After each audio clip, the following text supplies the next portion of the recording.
Hello, in this video I'm gonna show you what to do if your ROBOROCK QRevo Curv can't find the charging base.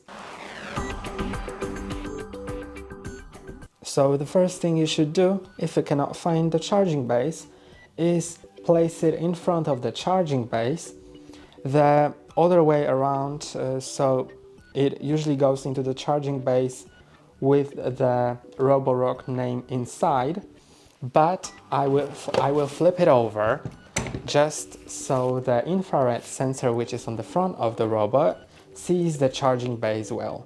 Then just click on the docking button, which is the home button, and it should find it. If it still cannot find it, make sure that all the sensors are clean.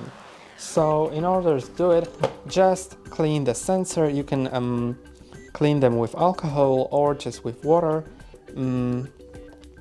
and some kind of cloth. So clean this sensor and also clean this sensor right here because it's also a sensor. And if it still cannot find the charging base, make sure that charging base has power, so it's plugged in. And also you can look inside of the charging base and you should see sensors here as well. So make sure to clean them as well from time to time.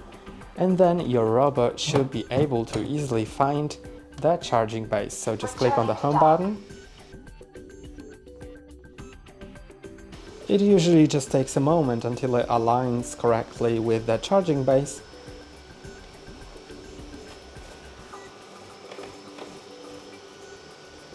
Also, it remembers where the base is, so it will know where to go if it's in a fixed place in your flat. But if you move your charging base around, then it may get lost. So you should just place your robot in front of the charging base after changing the base's position, and it should be able to scan it and remember where it was. So usually the problem with finding charging base occurs when the sensors are dirty or if you've moved your charging base to a different spot. And that's all for today. Don't forget to like and subscribe. See you next time.